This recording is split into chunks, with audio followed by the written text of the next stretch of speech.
Hi everyone, Savannah here, and today's video is a little longer than usual because I have two parts. First part is our usual full sketch tutorial in Procreate, but then we're going to jump over to Procreate Dreams and try to animate this. I'm also using some brand new brushes that I just created, so I'll show you how those work. Everything you need to follow along in this video is linked down below, so let's go ahead and jump right in. The first thing we're going to do is work on the background. I did create a new layer because I'm going to add clouds, so go ahead and create that new layer, bring it below the outline layer, and then we're going to go over into our background color here. So the background color on the layer tab, click into that light grayish cyan blue color for that background color, and then we can start working on those clouds on that new layer we just created. For the clouds, I am going to use my circle blend brush for this because it is pressure sensitive, and so I can play around with how much or little I want of that cloud. So I'm going to add in the clouds here using that light almost white color that is next to that blue that we used for that background, and I'm just going to add clouds here and there. I didn't have this in the template because you can have fun and do this in any shape that you want, or you can just keep it with the blue sky. I kind of want to add clouds, so that's what I'm doing here. So go ahead and add a few clouds. Again, play with that pressure sensitive brush, and then we'll move on to the next step.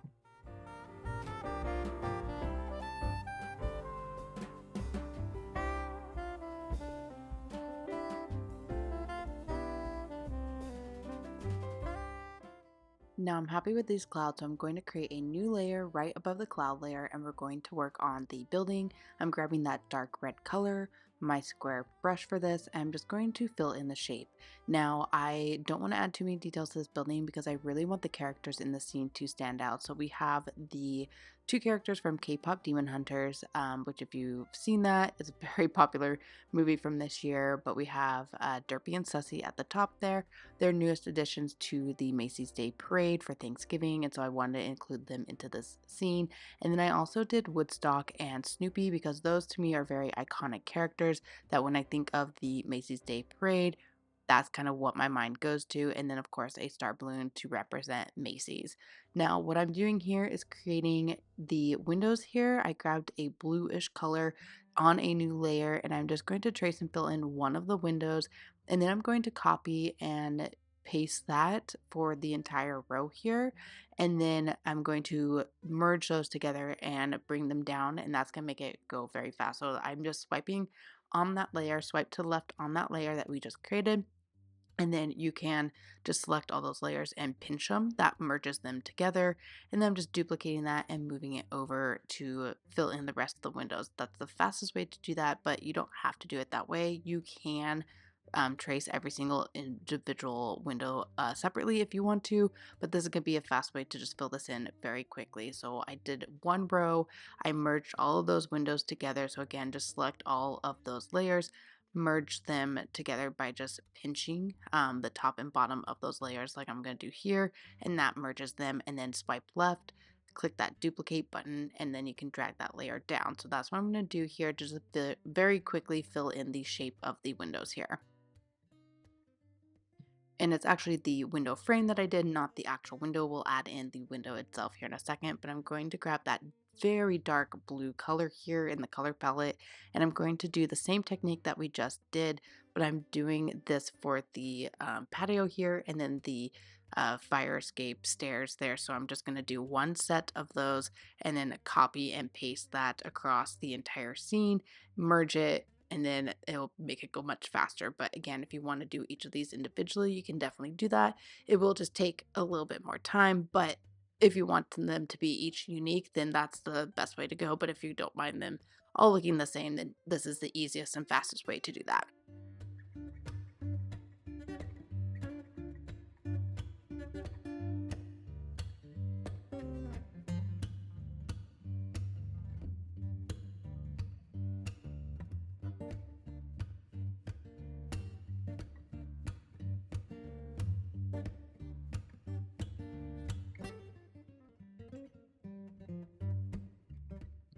And now I'm just going to do the bottom and the top of the patio here, so I made it a little bit thicker than the post on that railing, and then I'm using that same thickness for the stairs there that connect to the patio down below. So again, we're just going to do these two sections here and then copy and paste this throughout the entire image using that same technique that we did for those windows to fill it very quickly.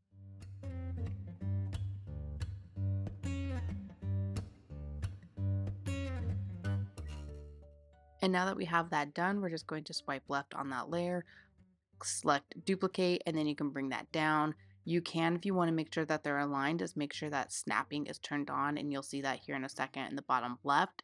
When you're moving things around, it shows snapping.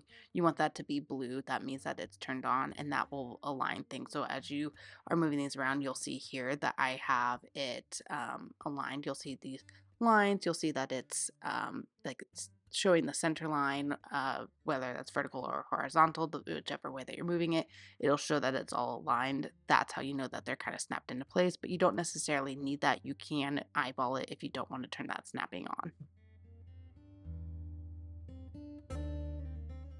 And now I'm just going to merge those layers together. So I'm kind of keeping layers together. So all of the fire escapes I'm keeping on one layer, all the window frames I'm keeping on one layer. But for the actual windows, I'm going to do it on a layer right above the wall that we just created. So go ahead and create a new layer. And then we're going to just use the square brush for this and fill in the shape of the window.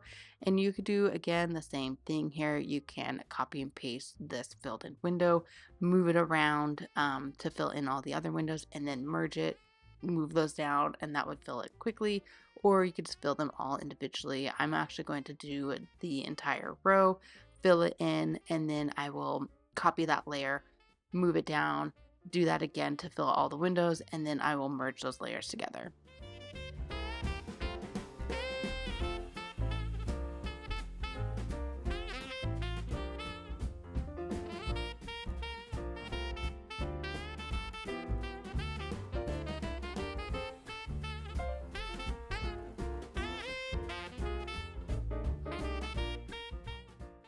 So again, to duplicate, you just swipe left on that layer, click duplicate, and then you can bring it down, and then do that again to bring it down and fill in all those windows, and then pinch to merge those together.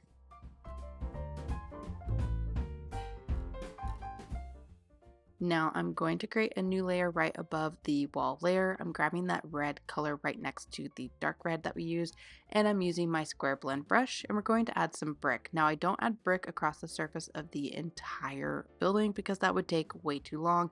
You could always do the technique we did for the windows, but I don't think you need a lot of details for this. You get that there are bricks on this building by just doing a little section here and there. So I'm just going to go through and do a few sections here and there, and I'm just doing this brick pattern. So again, using that square blend brush, it gives you a lot of color variation, so you still see bricks coming through. You can play around with the pressure because it is a pressure sensitive brush, so you can have some have more color. So at the top you see here, I have some bricks that are a lot lighter, and then as I'm working on some of these other ones, they're a little bit darker because it's pressure sensitive. So play around with it, add a few clusters of bricks here and there. You don't have to go too crazy if you don't want to, or if you want to do the whole surface, you definitely can do that, but you can do a few and it still gives you the illusion that this is a brick building. So go ahead, add those bricks in, and then we'll move on to the next step.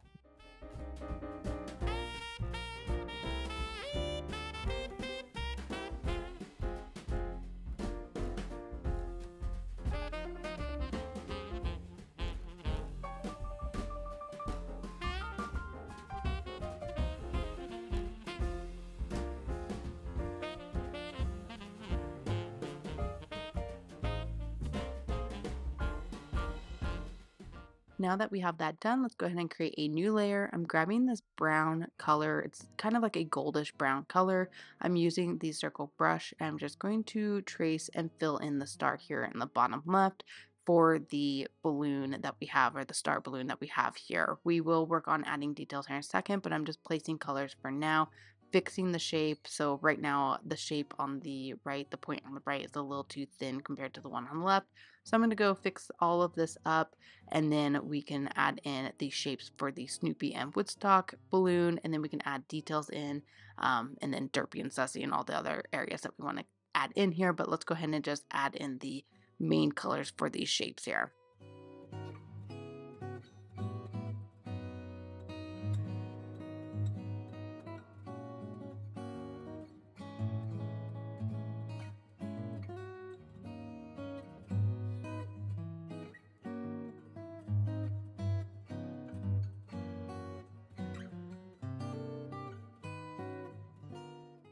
Now, one thing I am going to do is move this balloon over a little bit more so it's more in frame. The reason I want to do that is because I want the edges on the left and right to be full. So when I go into Procreate Dreams, I'm not having to draw that back in. It's already there for that shape. Now, I have the bottom half of it cut off because I didn't want the balloons to be too high up into the frame, so that's fine. But the left and right edges I wanted to keep in view so that when I go into Procreate Dreams, I don't have to modify that.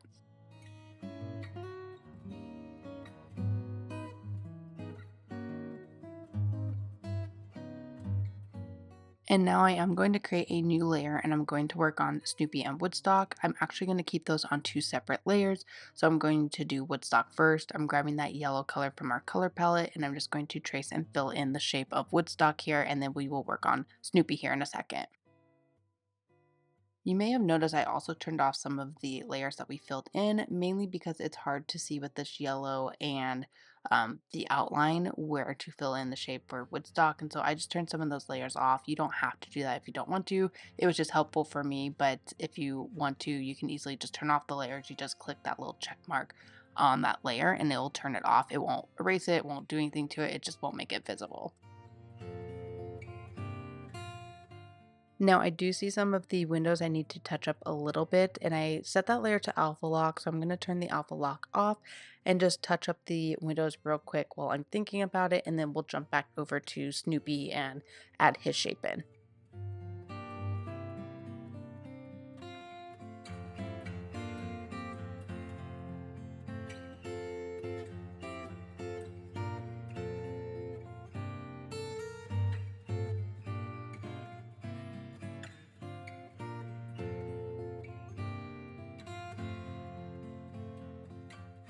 Now let's go ahead and add Snoopy in. I did a new layer right below Woodstock. I grabbed this almost white color and I'm tracing in the shape of his head for Snoopy here. And I also did the ears, eyes, eyebrow, and nose on the same layer. But you might want to do that on a separate layer right above this. And I'll show you why once I start adding in details. But you don't want to accidentally erase the eye or the eyebrow or the ear when you're adding in detail. So if you want to do those on a separate layer, you could definitely do that. I just did it all on the same layer just because that's the way I ended up doing it for some reason. But if you want separate layers, you could definitely do that. And I'm doing the dark pink color for this. It's almost black, so it's hard to tell that it's a dark pink, but it is the dark pink. You could do the dark blue if you want to go more blue based. I just decided to do the dark pink for this.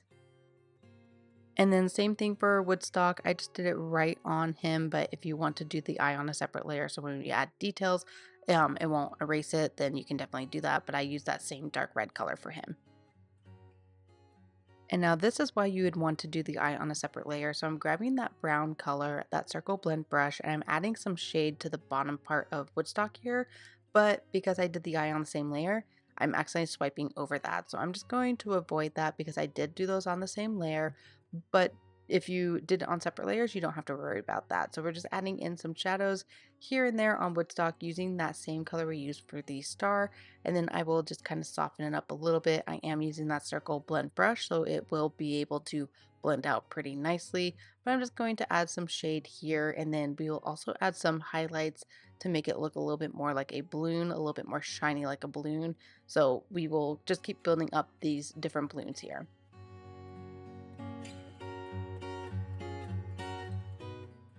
And now I am going to grab that light grayish orange white color and I'm going to add some areas where there might be some sheen, some gloss to the balloon. So kind of on the top where that sun would be hitting, anything that's a little bit more rounded, I'll add in and I'm just going to keep blending that in. And then with that pressure sensitive brush, I'm just going to press a little bit harder in some areas to bring more of that white color in so it's not as blended. Now let's go ahead and grab that circle blend brush. We're going to work on Snoopy and add some lighter color to him now. We're going to grab the dark magenta pink color, and I'm going to lighten up the darker purple color here we added with this magenta color.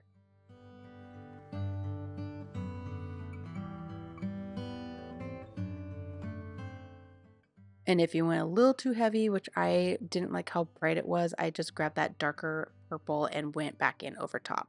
Then I'm grabbing that light white color, doing the same technique that we did on Woodstock. I'm just adding in a little bit of white here and then I'll blend it just a smidgen.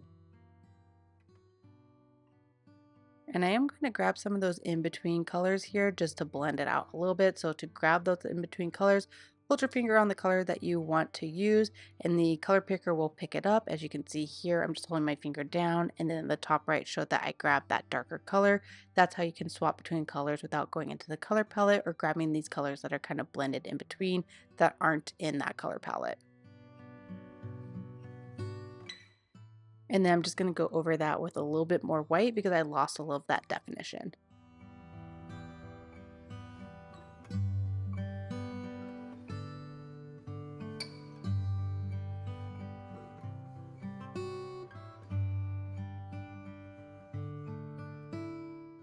Now I'm going to add in a darker gray because Snoopy's head is white, so we can't really add more white to make it look shiny. So I'm going to add in a gray to give it more shadows underneath. The original gray I picked wasn't bright enough or dark enough for me, so I went a little bit darker. I didn't use a color from the color palette. I just grabbed one from the color wheel here. So I just went a little bit darker, still using that circle blend brush. I'm just going to blend this out so that it gives a little bit of definition to his head.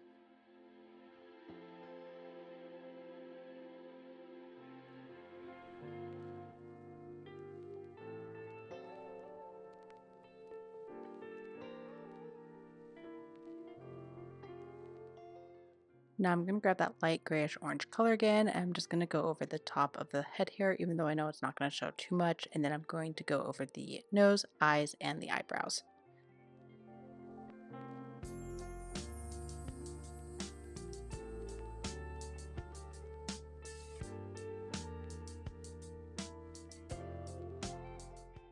And let's go ahead and do that to Woodstock as well.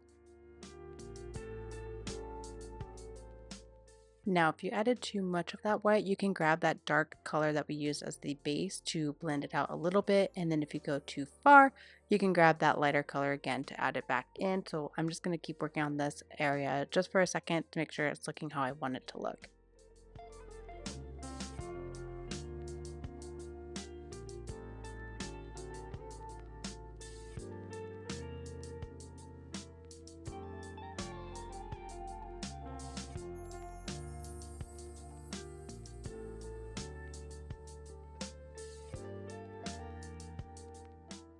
Now I'm happy with how these balloons are looking, so I'm going to hop over to the star balloon.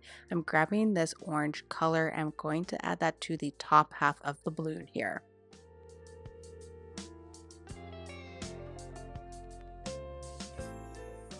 And I'm still using that circle blend brush for this. Now I'm grabbing that darker color and I'm going to bring it up towards the middle here of the star, kind of following the shape of the star a little bit. And I'm just going to blend this out a little bit towards the edge, and then we will add in some more details to make it look a little bit more like a balloon. We're going to grab the darker brown color again and go slightly darker, and we're going to add it to the bottom half here.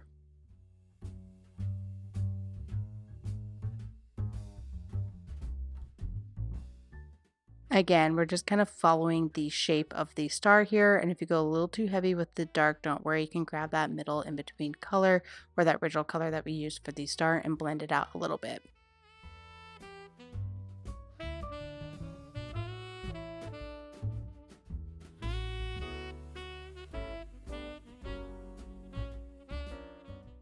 And I'm kind of keeping the darker color towards the middle of the balloon and bottom half of the balloon because I'm imagining the light is coming from the top left. And so I'm keeping everything at the top a little bit lighter and everything at the bottom a little bit darker. But then also with the shape of how the balloon is, the front area here would be a little bit darker because of how rounded it is.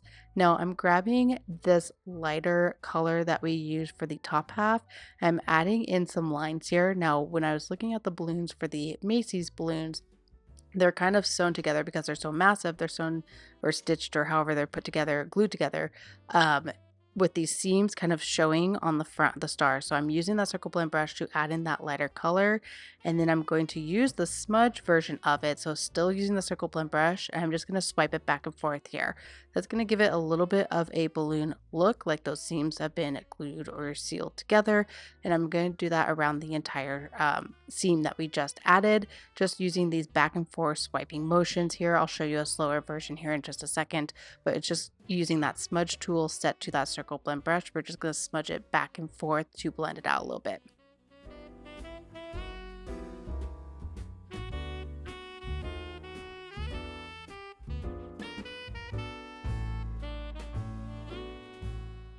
So here I'll slow it down just a little bit. I'm literally just going back and forth with that brush tool, swiping it back and forth to smudge it.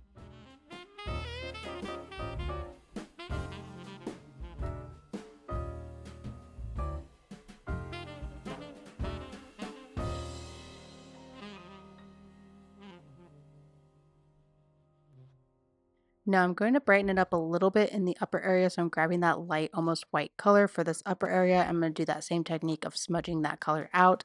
And then I'm going to add in some other areas here, brighten it up. I think it's a little too dark on the face here, so I want to brighten that up a little bit. But just keep playing around with this, keep building up the layers until it's starting to look how you want it to look for this balloon.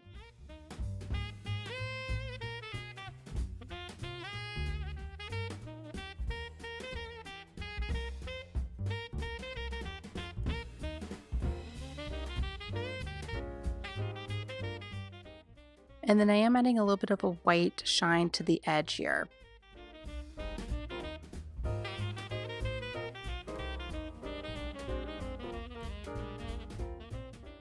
And then I'm grabbing that original color we used for the base, and like I mentioned earlier, it's a little too dark on the face here, so I want to brighten it up just a little bit. So I'm going to go over it. I'm also working on the edges here where the bottom half is, using that same color because that is lighter compared to the darker color we used below. But overall, I do want to lighten this upper area, so I'm going to go in and do that with this circle blend brush.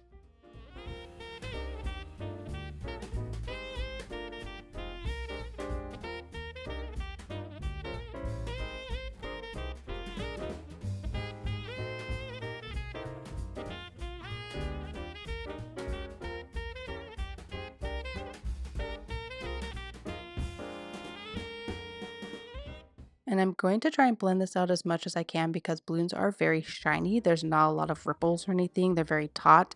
And so I want to make it as smooth as possible. So I'm going to go over this a couple times, just blending these colors out.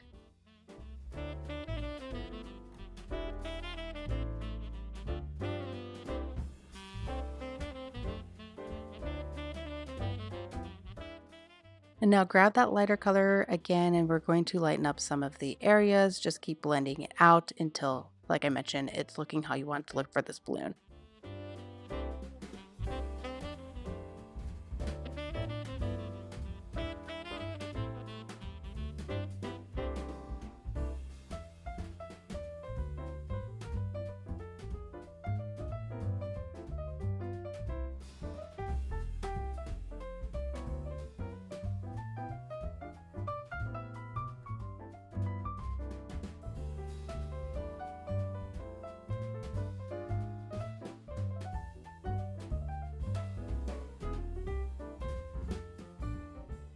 I am happy with how that balloon looks, so let's go ahead and work on Sussy, who is the bird on top of the tiger hair or derpy here. So I'm grabbing that dark cyan blue color, I'm grabbing the circle brush, and I'm just going to trace and fill in the shape of Sussy.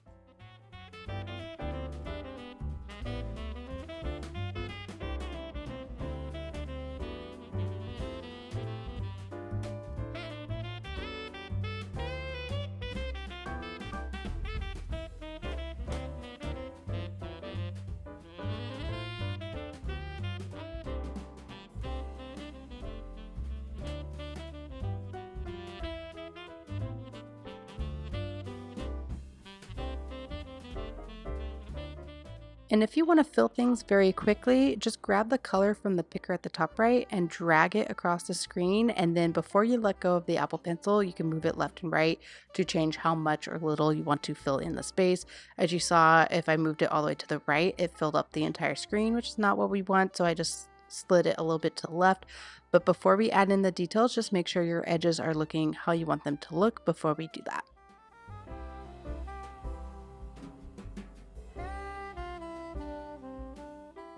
Now let's go ahead and set this layer to alpha lock, and we will start working on adding in the coloring for this little bird that's on top of this tiger.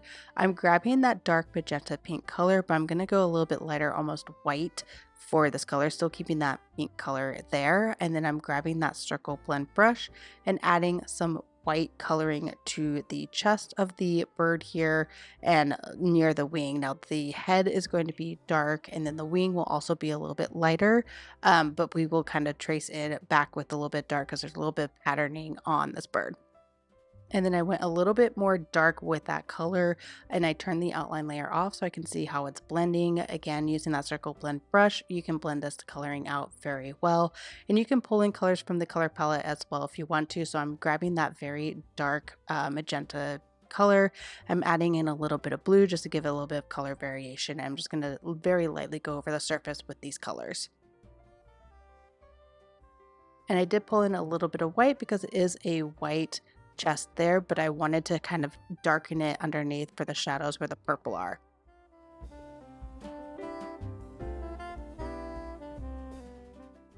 And then I'm going to grab that dark cyan blue color just to touch up edges here.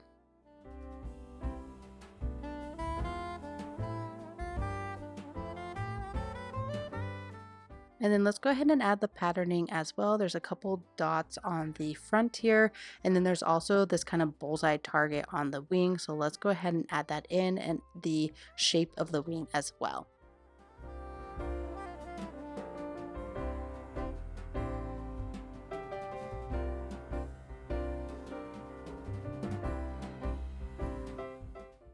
And I'm just using that circle blend brush for all of these details. Again, pressure sensitive, so if you press harder, more of that color will come in. And then if you press lighter, of course, it'll blend a little bit more with that base coloring, but I'm just using the circle blend brush to add these details.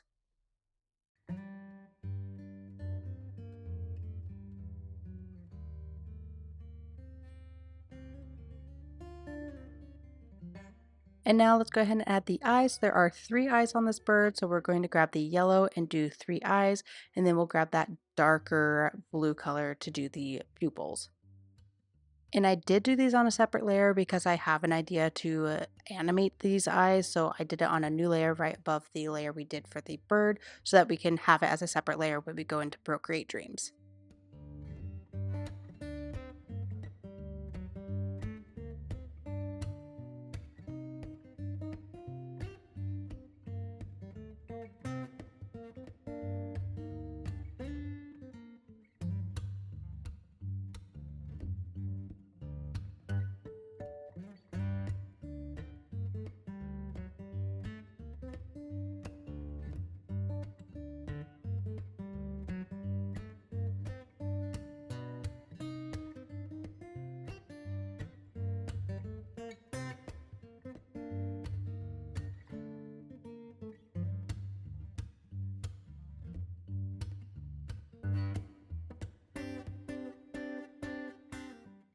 And once you have them touched up, go ahead and grab that light grayish yellow color, that circle blend brush, and we're just going to add a little bit of that gloss shine to the eyes.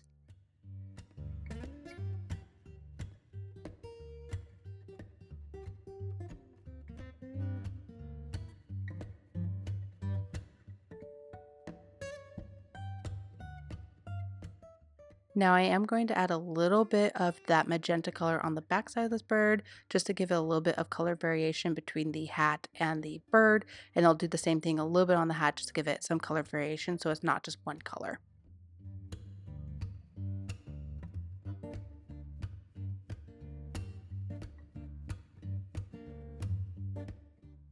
Now let's go ahead and work on Derpy's hands here. So I'm going to turn that outline layer back on. I'm going to create a new layer and I'm going to grab the cyan blue color, that medium color here that we have as the base. And I did create 2 layers for the hands because again, I have an idea for the animation over in Procreate Dreams. So I did 1 layer for the left hand and 1 layer for the right hand. And I'm using the circle brush to trace and fill in that shape.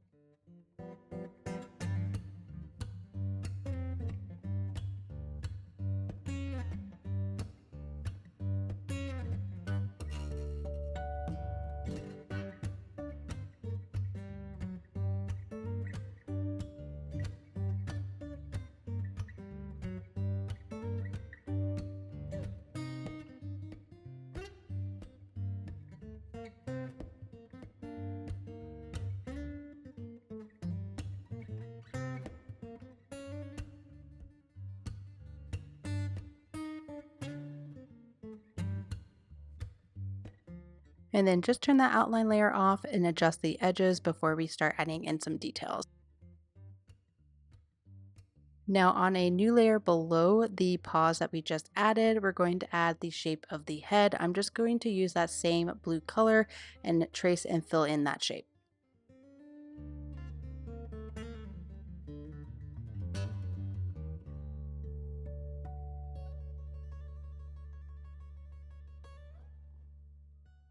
And again, just turn that outline layer off and make sure your edges look correct before we move on.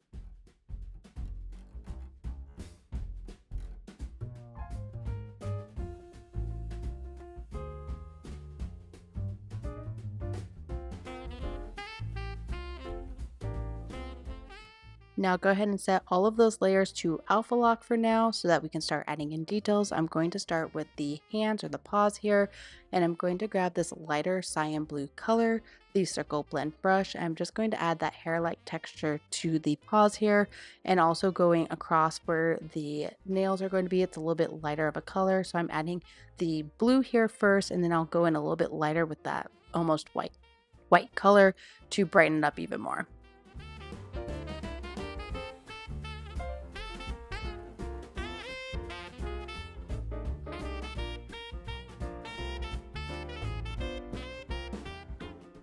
Now I'm grabbing that white color. I'm just going to go over the paws a little bit more. I wanted a little bit of that blue as an undertone color, so that's why I went with that first, and now I'm just lining it up with this white color.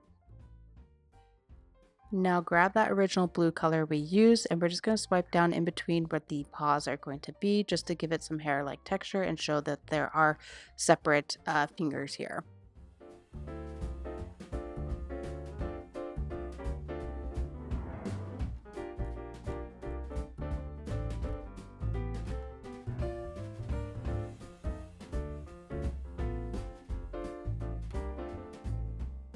And then to get the hair-like texture on the upper part, I am grabbing that medium color that we used as the base for the nails. And I'm just adding it on the top, and then we'll darken it with that original color we used for the base. So that cyan blue color, I'm going to go over top of it. Still using that circle blend brush, I can adjust kind of the pressure that I use here to make it look a little bit more hair-like.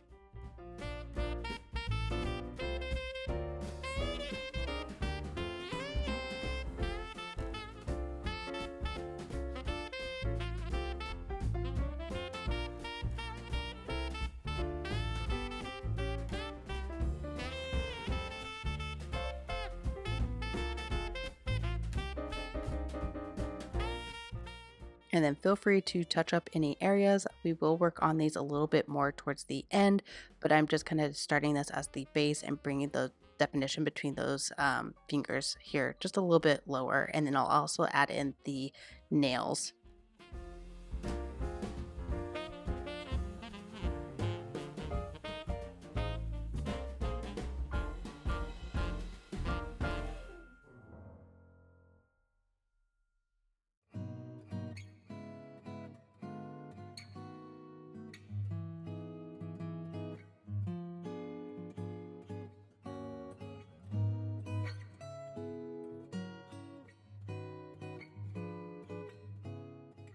And then for the nails, I'm just grabbing this dark blue color. I'm using the circle brush and I'm just doing these triangles as the nails on the fingers here.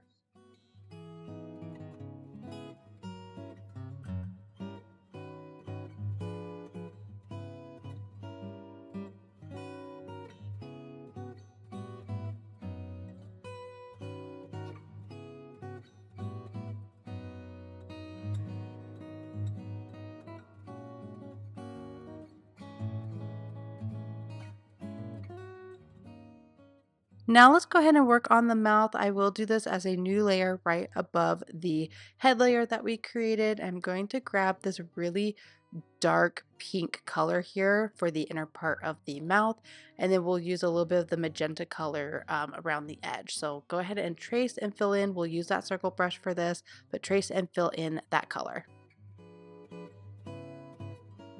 And I did originally set this as a clipping mask to the head, but I actually turned that off because I want the teeth that I'm adding in to be clipped to the mouth that we're adding. And so I turned the mouth layer off for clipping mask so that I can do the teeth as a clipping mask to the mouth.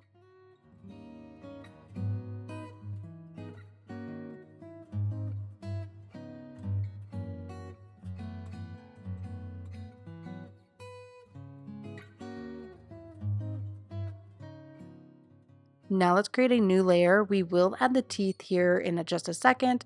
We're going to set that new layer to clipping mask. It's right above the mouth layer. But before we do the teeth, I'm just setting the mouth layer to alpha lock, grabbing that magenta color and just adding a little bit of magenta on the edges here of the mouth.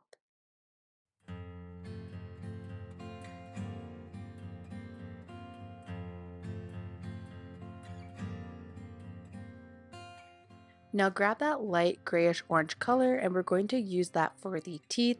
So on that teeth layer, go ahead and trace and fill in the shape from the outline for those teeth. And again, make sure that's set to clipping mask on the or right above the mouth layer.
And I just turn the outline layer off so that I can touch up the edges of the teeth here. And once it's looking good to you, set that layer to alpha lock so we can start adding in details.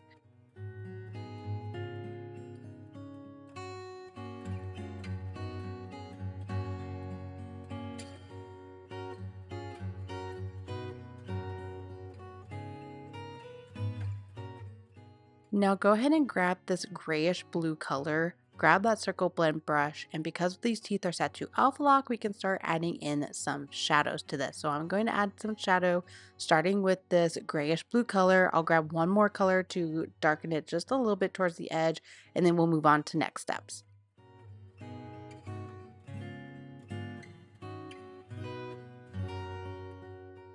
And because we're using that circle blend brush, you don't have to put too much color on it if you don't want to, or if you want to go darker, you could press a little bit harder on that Apple pencil if you want to, but I'm just going to play around with it a little bit, adding some shadows around the teeth, and then again, we'll add one more darker color here into this before we move on.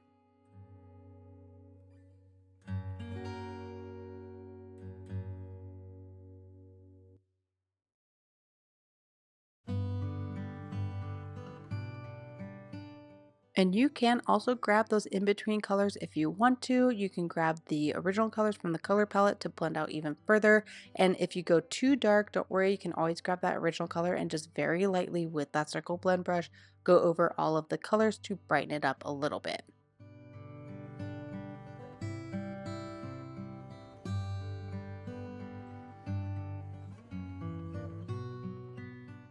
Now I'm just going to grab this grayish magenta color to darken it up just a little bit more around those edges, and then we'll just blend it out a little bit, and then we can move on from the teeth after that.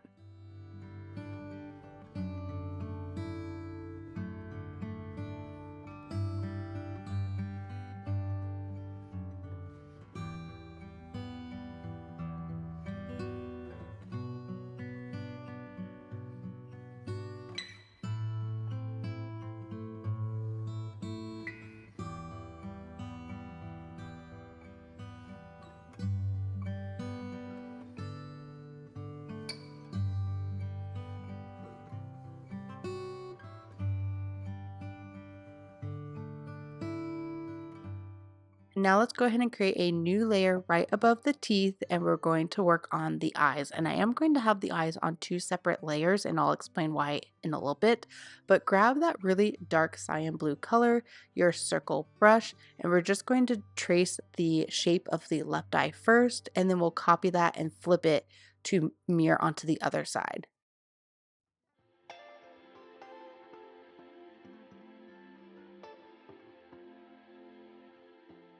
Now go ahead and swipe left on that layer we just created, click duplicate, go up to your pointer, and then on the uniform setting, click flip horizontal and move it over to where the eye on the right is going to be.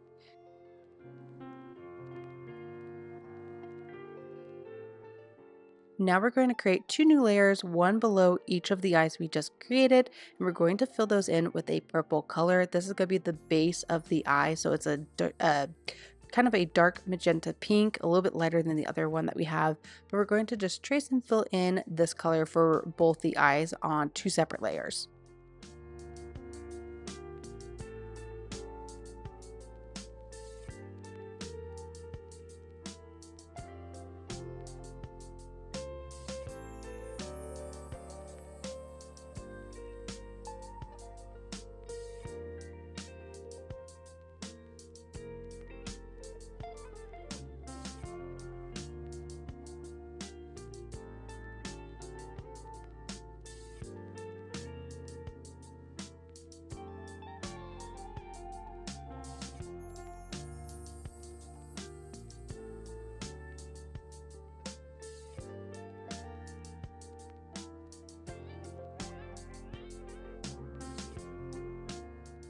Now, before I work on the pupils, I did notice I need to touch up the paws just a little bit more. So I'm going to go tweak that. I'm grabbing that circle blend brush and I'm just going to blend that color out just a little bit.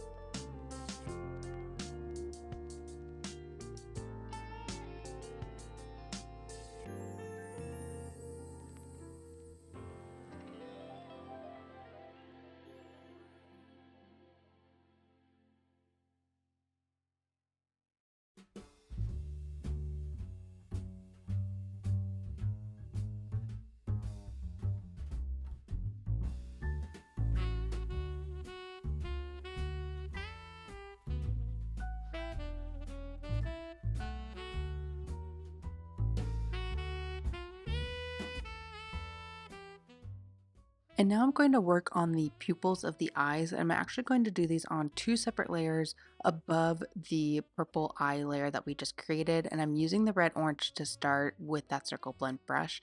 The reason I'm doing the pupils on different layers than the purple eyes is because I'm going to animate these in Procreate Dreams. I'm going to have them follow the balloons that are floating across the sky there. And so I want to have them independent of the purple because I think it's going to be easier to animate them if they are on their own layer than if I did it all on that purple layer. So that's why I'm doing that here. If you're not doing the animation, you can just do it all on the same layer if you want to. But let's go ahead and add the red to these two separate layers. Both of those layers should just be right above the purple layer that they are coloring on. And then you also want to set those layers to clipping masks so that the colors don't go outside of that purple area that we have.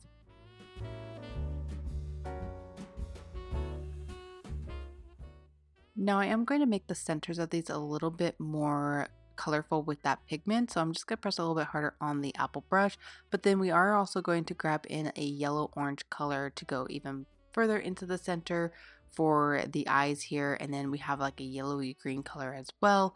And then the pupils and the final little detail. So I'm adding in that yellowy orange color now to the very center. And again, it's pressure sensitive, so you can go a little bit more yellow if you want to, if you press a little bit harder, or maybe blend it in a little bit more with that orange. But I'm just going to add that to the center here right now.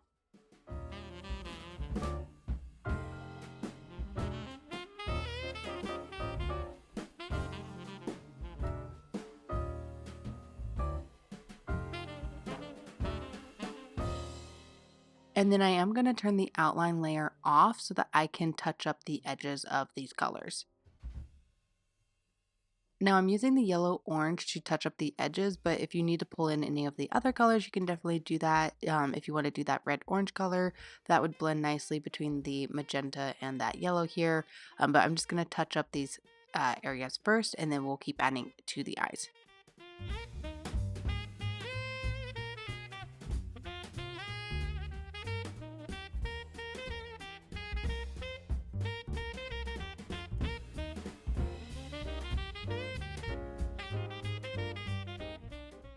Now, looking at the eye for this character, there is one last little kind of green color, and it's almost like a yellowy green. So I'm going to do that just right around the pupil here before I add in the pupil. I might touch this up a little bit more depending on if it's covered too much by the pupil or not, but it is this kind of yellowy green color right around that.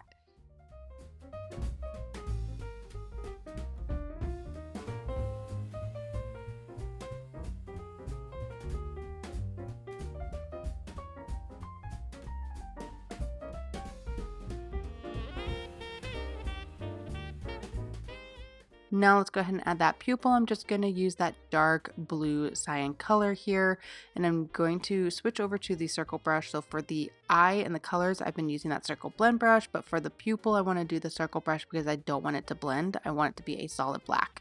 And to make it a perfect circle, draw your circle without lifting your pencil, hold it down for a second, and then tap your other finger and it'll make it a perfect circle. And then I am going to turn that outline layer off so I can just touch up a little bit of that pupil. I think one of the things that I want to do is make that greeny yellow color a little bit thicker, especially around the black part of the eye, the pupil. And so I'm going to go touch that up as well.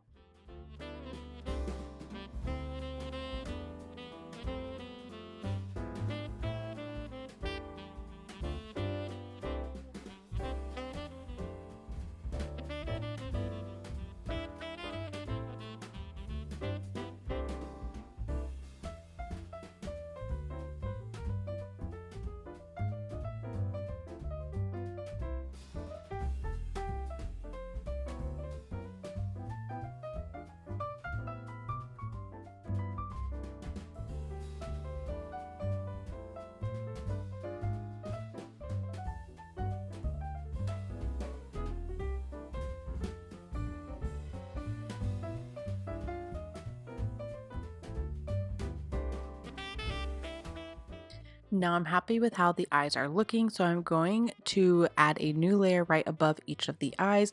I'm grabbing that light grayish yellow color, the circle blend brush, and I'm just going to do a marking over the eyes to show that they have a little bit of a shine to them.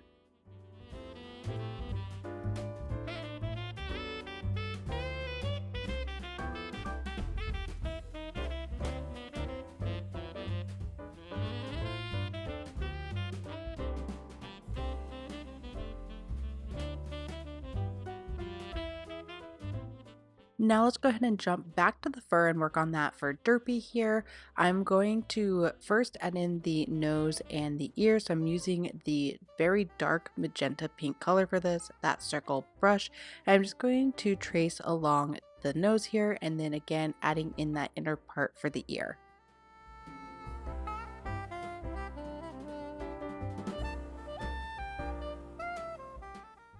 And around this nose, we will add more of that hair to kind of cover it a little bit so it's not so bright up against the blue color. But for now, we're just going to add in the colors. And then, like I mentioned, we'll add in the hairs and it'll kind of overlap a little bit. But now we're just adding in the inner ear part here on both ears.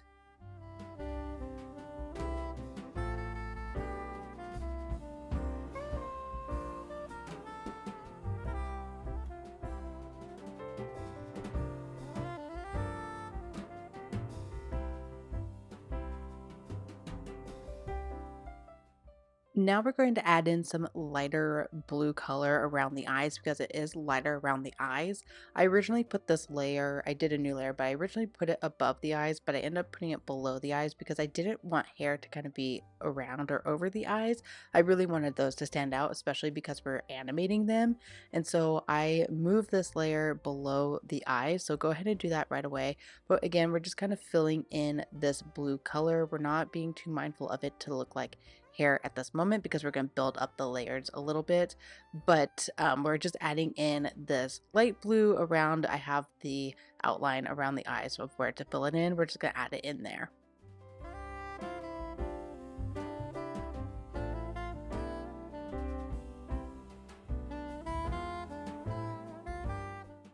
Now let's go ahead and grab that light grayish orange color and create a new layer. We're going to be working around the ears because they are a little bit more white around the ears here. So if you want to create a new layer, you can. You can do it on the same layer that you use the eyes or the blue area around the eyes, but go ahead and add in, and we're doing little brush strokes to kind of make it look like hair. So we're going to do that on both ears and then we'll keep building it up.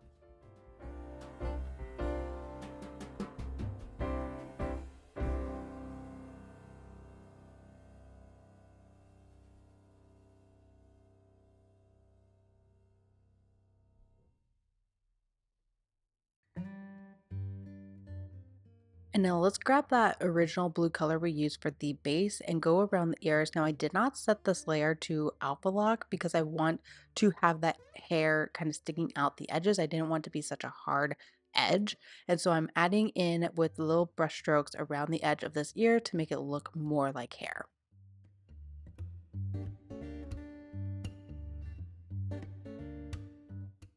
And then we're just going to do the exact same thing to the other side.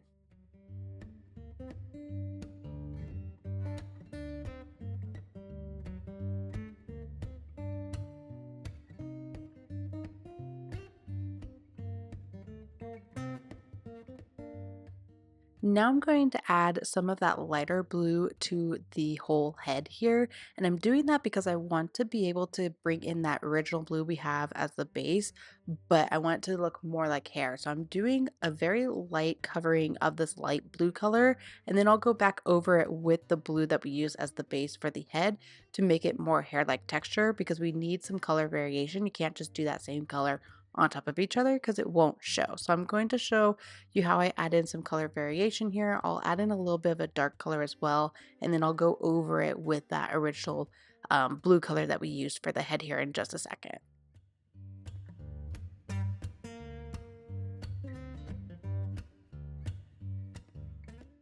And as you're filling this in, be mindful of how hair would look on an animal. So it wouldn't just go in one direction, it would follow kind of the contours of the head. And so that's why I'm kind of going up and around where the eye is. I'm following that shape.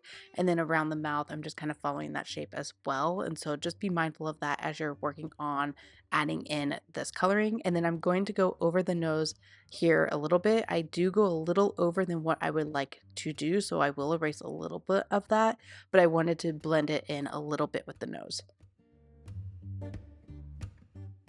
Now, as I was doing this part, I noticed that the hair layer is above the mouth layer, and I actually want to bring it below. So I'm going to move it below.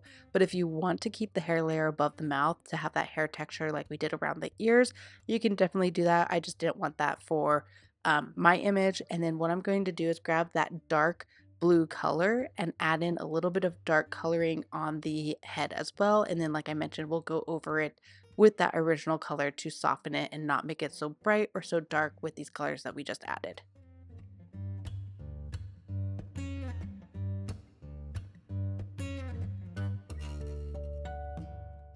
And then I am going to tentatively place the coloring on the head here. So there's a little bit of a dark coloring just right above where that light blue color is, and then up a little bit more. And then there's kind of these like three markings in the middle. I'm just tentatively placing those, but I will add in a slightly darker color and make them a little bit more pronounced, but I'm just doing it so I know where the placement is for now.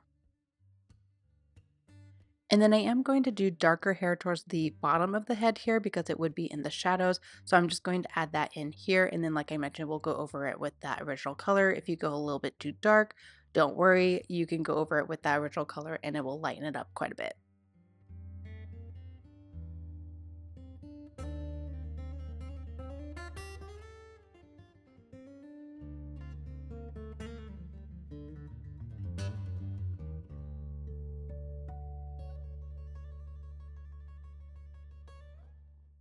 And now I'm going to go over that dark color we just added with that original blue color we used for the head. And already it's starting to soften it up, but still keep that hair-like texture that I want. And then I'm going to take that up into that lighter blue area as well, because again, similar to how we didn't want to use that same color on the base of the head with the same color, it wouldn't show. And so I'm just going to add a little bit of color variation here with that blue color that we used for the head, and then I can go back over it with that lighter color again.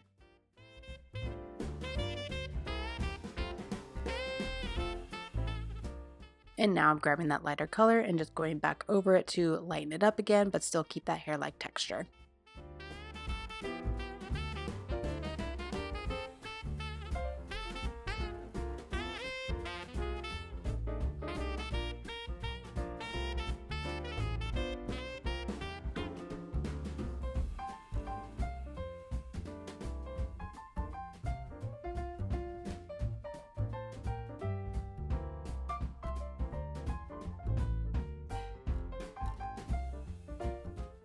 And now I'm going to grab that original blue color again and just soften these lines right near the eyes.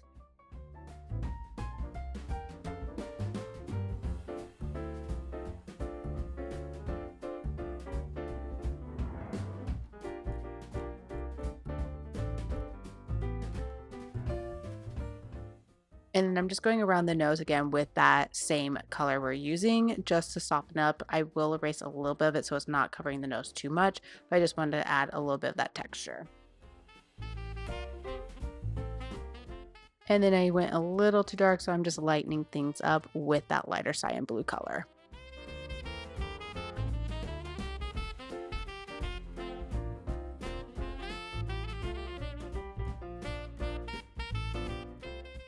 Now I'm going to use that soft brush just to erase a little bit of the hair around the nose so that you have more of it showing.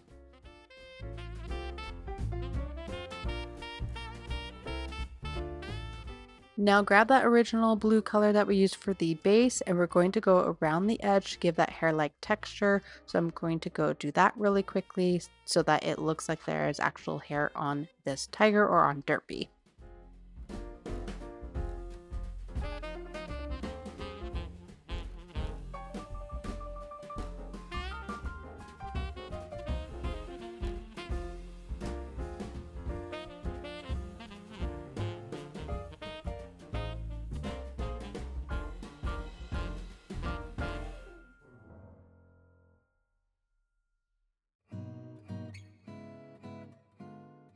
And let's go ahead and add some hair texture to the ear. I'm not doing it on the inner ear, I'm just doing the blue.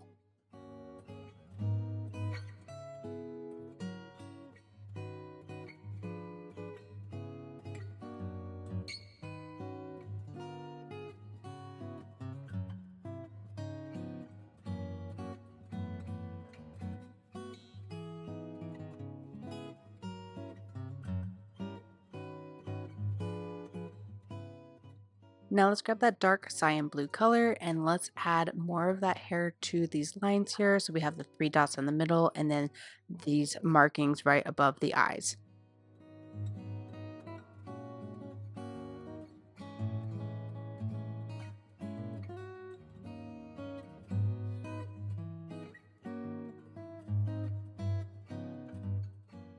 Now I'm going to go work on the paws a little bit more. I want to bring more of that dark blue color in that we used on the head. And I'm just going to darken up towards the top of the paws and in between each of the fingers here, just to bring in a little bit more of color variation, a little bit more shadows into this area because it's looking very one color tone, even though we did use two colors. So I'm just going to darken it up a little bit and then go over it a couple times with that cyan blue color.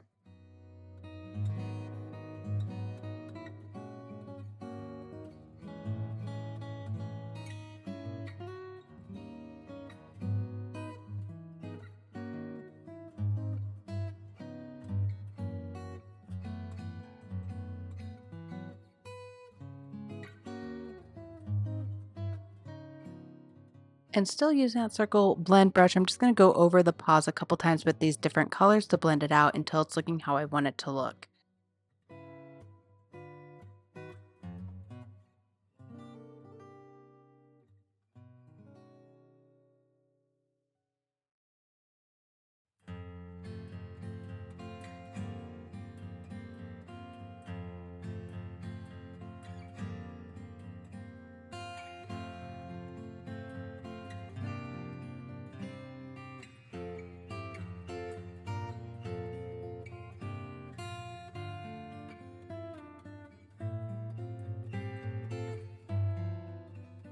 Now I'm happy with how everything is looking. I do want to add some shadows to this. So I'm going to create a layer right above the brick layer we just created. Grabbing that dark blue color, I'm adding in a little bit of shadow underneath of the paws here. And now that that is complete, I'm just going to turn the layer to multiply. So click the end, switch it to multiply, and then bring the opacity down just a little bit there. Next, I'm going to add some curtains to the windows here. So I'm going to that blue, that lighter blue layer of where the curtain or the windows are, setting it to alpha lock. And I went with this darker color, but it was too close to the stairwell. So I grabbed a different dark blue color, but with a dark blue color and that circle blend brush, we're just going to add some wispy curtains here. So just very lightly, we're using the circle blend brush because that will give us a little bit of that curtain look where a little light is still passing through. And we're just going to add some curtain variations here. So you can keep some closed, you can keep some that are open, but we'll just add that in here to give a little bit of definition.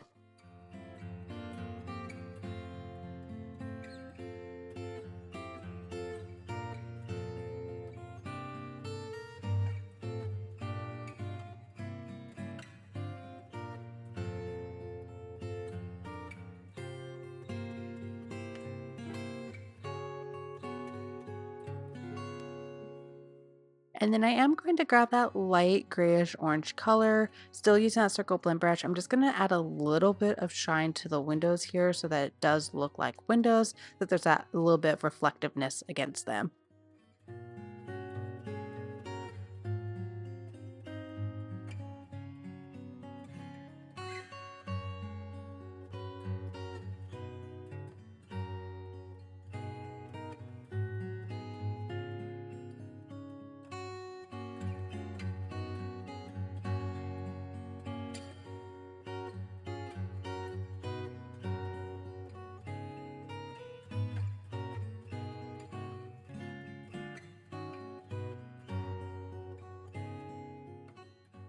And then one thing I want to do is just add more of a distinct edge on the top of this building here. So I just did that on the brick layer. I added this red, darker red color here with that square brush because again, I wanted a little bit more of a definition to the roof here of this building.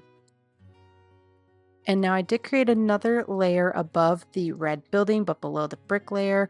And I'm using that dark blue color, using that square brush again. I'm just going right underneath that lip, setting that layer to multiply and bringing that opacity down to give it a little bit of a shadow underneath.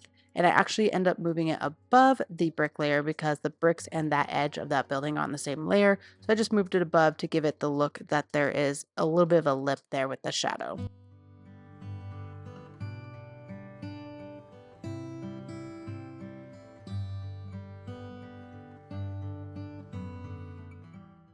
Now it is Christmas coming up, so we are going to decorate this building accordingly. I have a couple new brushes that I'm going to showcase here, and I'm going to do a wreath on some of the windows here and then some garland kind of hanging down from the roof. And so I have a couple different brushes. I have a tinsel brush, a tree brush, and a wreath brush. I'm using the wreath brush for this, and I'm grabbing a dark green color for this. Now, this layer, you want it to be above the window layer, so make sure that you move it up. I did not do that here, so I'm going to move that layer up, and then you can adjust the size of this to make it as big or as small as you want for those wreaths. So I'm just going to play around with the size until it's one that I like, and then all you have to do is just draw a circle and you have a wreath on the door. Now for the garland, you just have to draw a garland shape and then you have your garland done. So I'm going to go ahead and add some of that into this image, and then we'll add a few more details here before we go into Procreate Dreams.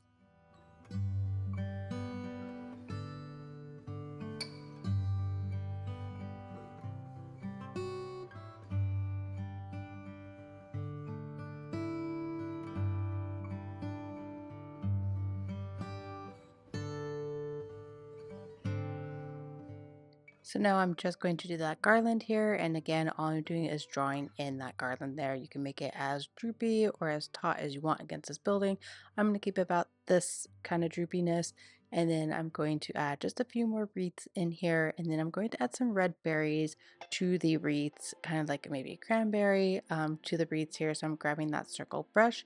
I'm going to grab a dark red. I ended up using a lighter red at first. I didn't like it, was too bright for me, so I went a little bit deeper with that red, and I'm just going to add some berries along the garland, and also you can add some to the wreaths as well.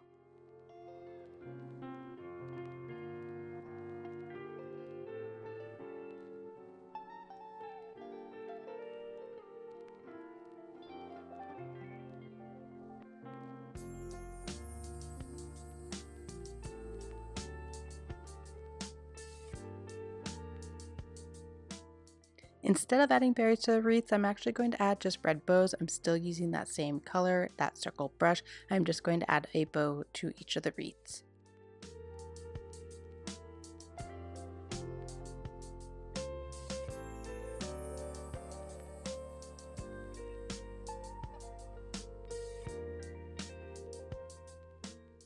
And now, so that I can show you how the tinsel brush works, I'm going to select that brush here, and it is a two-tone brush, and what that means is that you'll pick two colors. I usually like to do white for one of the colors, and then I'll pick the main color for the other one. So in this case, I'm going to do red and white for my tinsel. So go ahead and select those two colors, and then same thing with how we did the garland. You're just going to draw it on the railings here. So I'm doing the tinsel on the railings just to give it a little bit of variation. You could do garland if you want to as well, but I kind of like the tinsel. It breaks it up a little bit, and so I'm just going along the edge here. You can draw the shapes here, and then I'll show you here in a second. You can erase a little bit of it where the railing is, or you could just kind of draw in between the rails, and I'll show you what that looks like as well. So there's two different ways you can do it here, depending on which way you want to do it.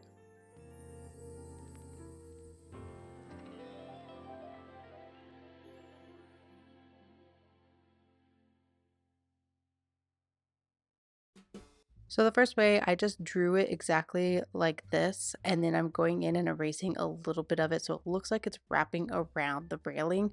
You could do it this way. I ended up not doing this way because I think it looks a little flat on the edges there. I want there to be a little bit of garland kind of peeking over the edge, or not garland, but tinsel peeking over the edge. So I'll show you the other way that I actually end up doing here in a second. But if you want to do it this way, this is just as fast, quick. It just is a matter of style, what look you want to go for.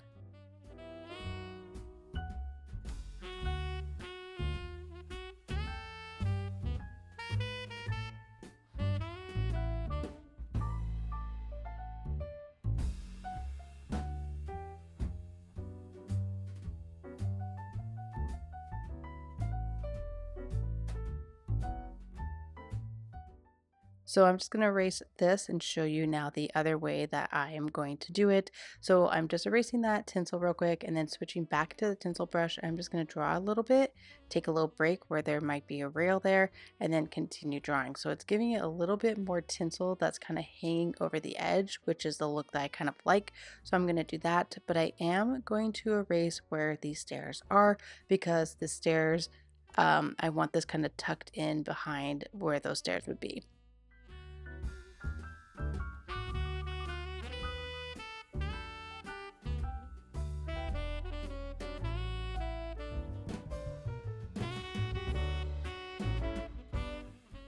And feel free to add as many wreaths, garland, or tinsel you want to this image.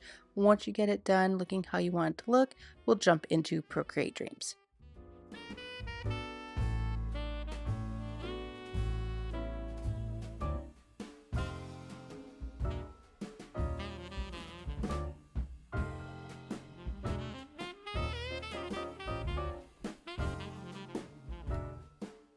And there's our final image. I am happy with how it looks. Now, I did turn off the balloon layer, so you're missing those in this image here, but I'm going to export this as a Procreate file, and then I'm going to go into my Procreate Dreams and upload it there, and I'll show you what I do there. So I'm just saving this anywhere on my iPad where I can find it, and then we'll pop over to Procreate Dreams and import it into there in a second.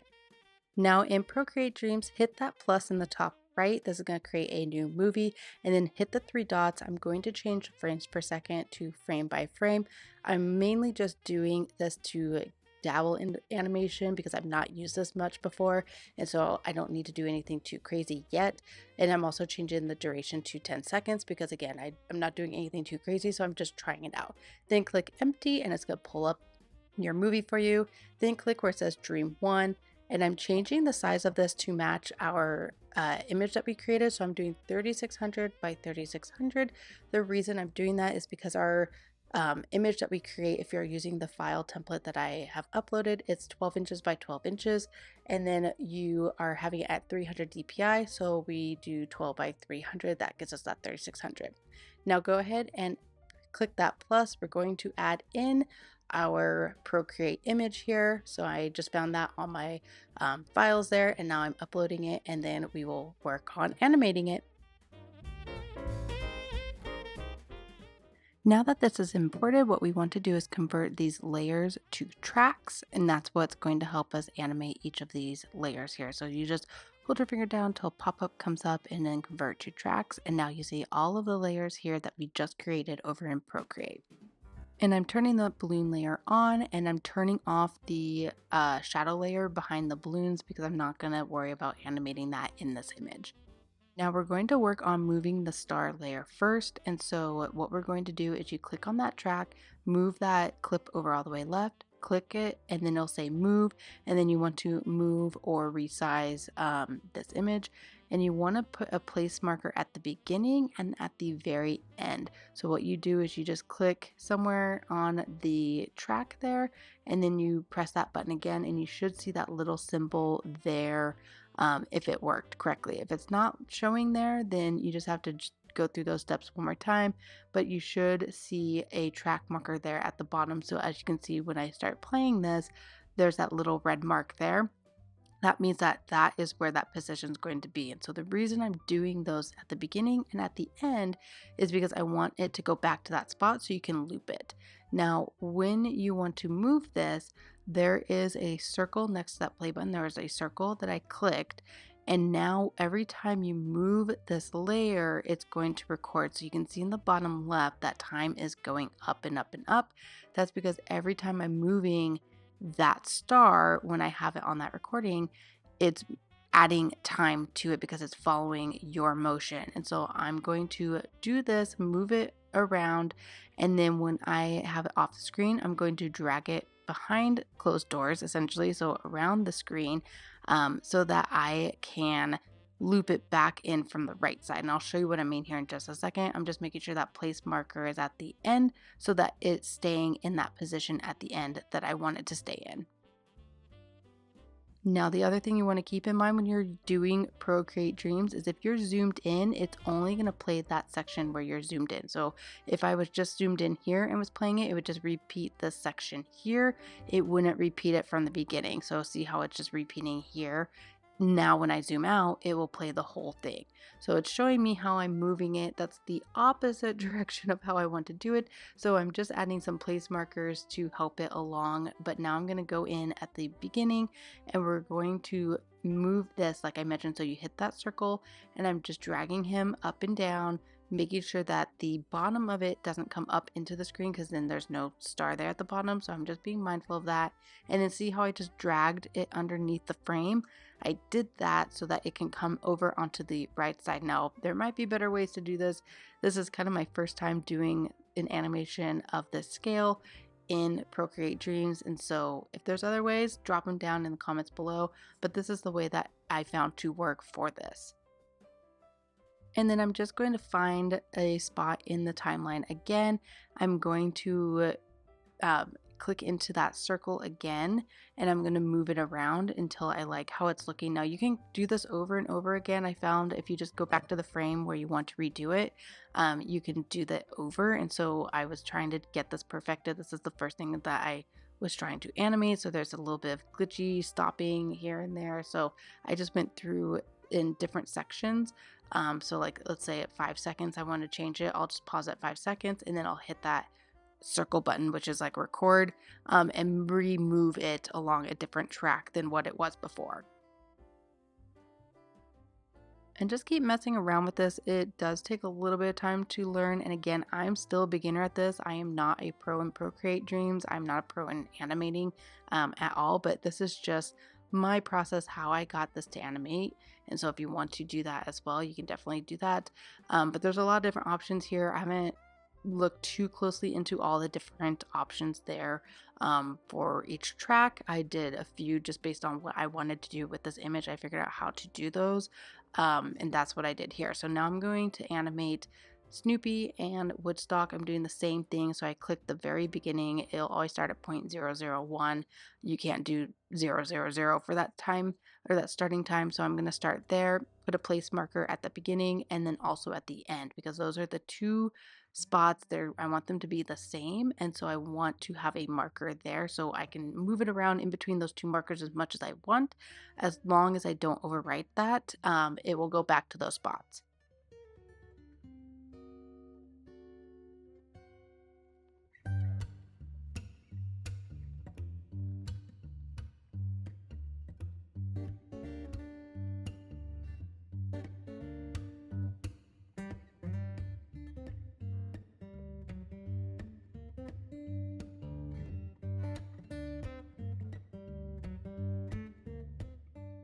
Now that Snoopy is somewhat done, I might go back in and fix these as there's a little bit of a stop before it loops back up again. But I'm going to go work on Woodstock and then we'll go back and tweak any that we need to.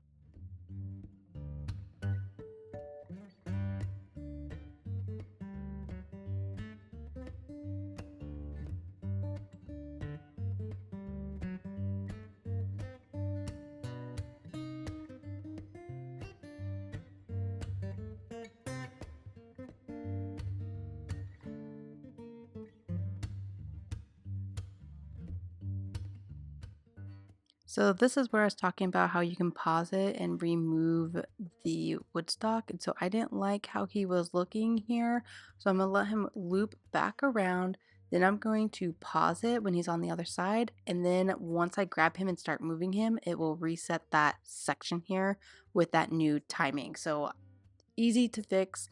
If you don't like how something's looking, just go to the spot where it starts going where you don't want it to go. And then you could just remove it around.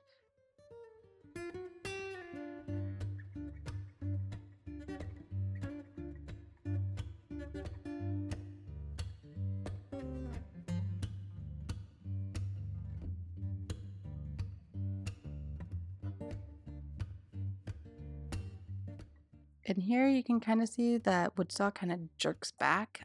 So I just need to adjust him and not go quite as far with him. And I think that's also what the problem with Snoopy is I'm going too quickly to that ending point, and then he's just sitting there resting. So I think what I need to do is have him end a little bit earlier and kind of ease back into the beginning loop.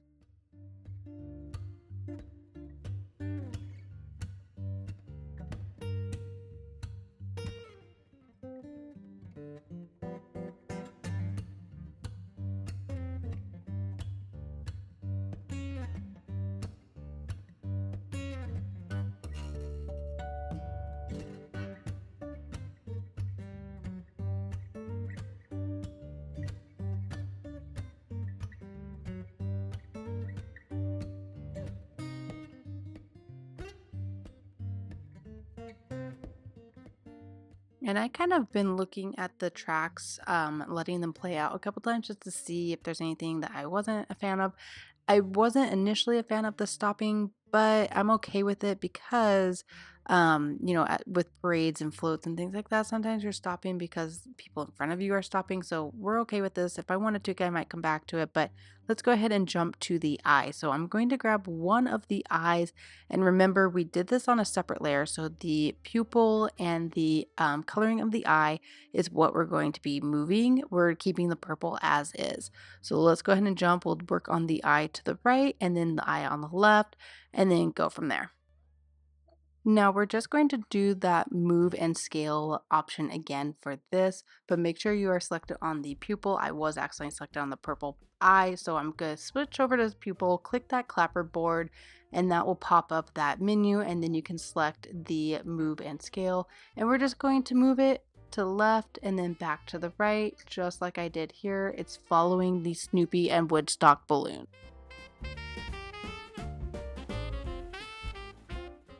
And if you mess up, just start back at the beginning. We're doing that, I guess it's a live recording. I'm not sure what it's called. If you know, drop it down below.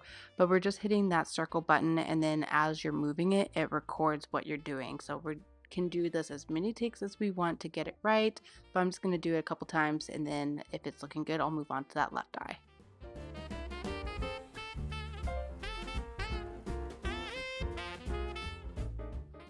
So I wasn't happy with how the eye was looking, so I'm actually going to do a starting point and an ending point. And to do this, you don't want to be, and I found out that this recording section that I was talking about is called the performing button. So we don't want to be in performing, we want to be in timeline edit. So you click, it looks like the layers button, and it'll say in the top left timeline edit, and that's where you can add in these markers. So for the beginning and the end, I want that eye to go back to the spot here, and then in between I can move it around. So I'm gonna be in the timeline edit first to add these place markers. So you just click on where you want to add it, and you'll see that clapperboard. You click that clapperboard, you can add in a marker, or it'll pop up the marker for you there. So I'm going to do that on both the eyes here first. If it doesn't show you that marker, you just click that clapperboard and then move and scale, and then it will pull up that marking, and then you can press it to mark it in. But I'm going to keep those there, and then I'm going to switch back into the performing button, and you'll see in the top left it doesn't say timeline edit anymore. But I'm going to do that and move the eyes in between those markers, and then it will go back to that spot, which is exactly what I want. So again, two different modes that we just use. The performing mode, which is where as you move, it records what you're doing. And then there's a timeline edit, which is where you can move things in between, so it's not like a live recording. So I'm just going to move this eye on the right, doing that technique, and perfect it, and then I will do the same thing to the left eye, which should be a little bit faster because it's going to match the eye on the right. So essentially everything you did on the eye to the right, you do exactly the same thing to the eye on the left.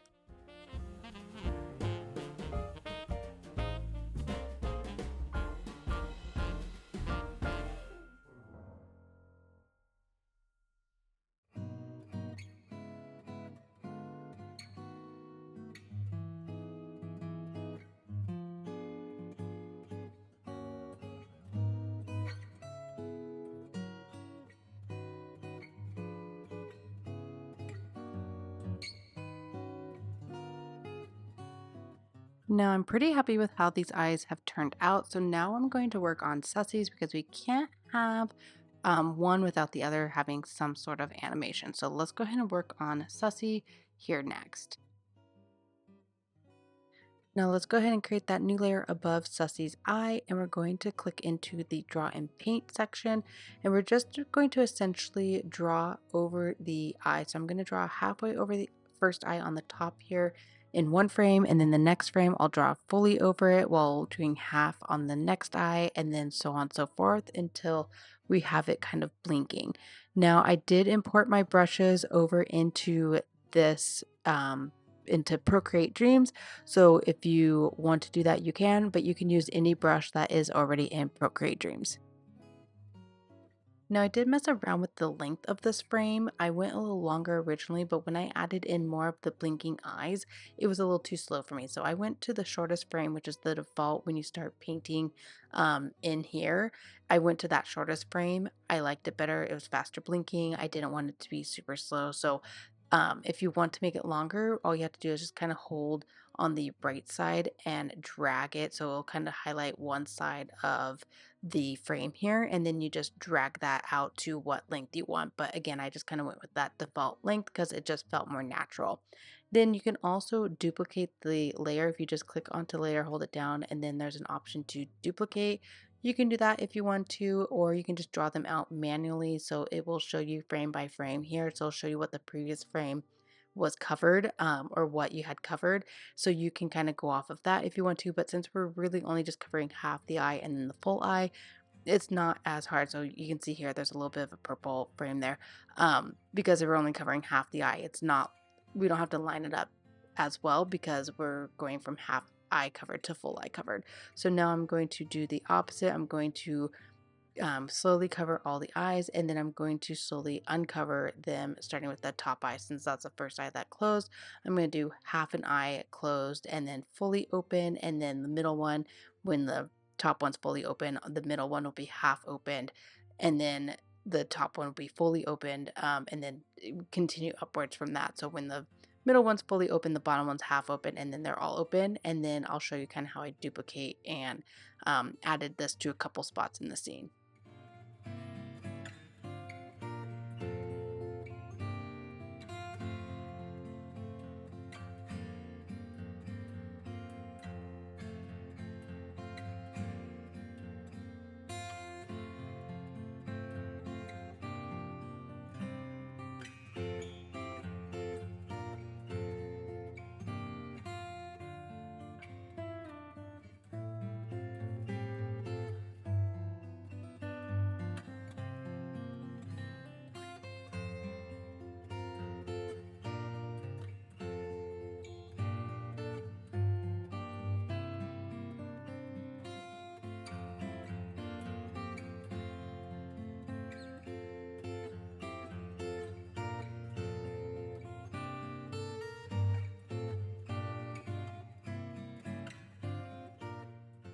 So now I want this to happen more than just once. So I'm going to click over into the timeline edit. And by doing that, you can swipe the pencil across all of the objects in that scene. And then I just I created a group of those and then duplicated it. And then I'm moving that across a little bit further. And then I'm going to do the same thing. I'm going to select both of those. Once I've moved that second one over, I'm going to select both of those, that same draw across the screen there like that. And I'm going to group them, duplicate it one more time, move it over to a different section of the scene, and then we're done with Sussy's eyes.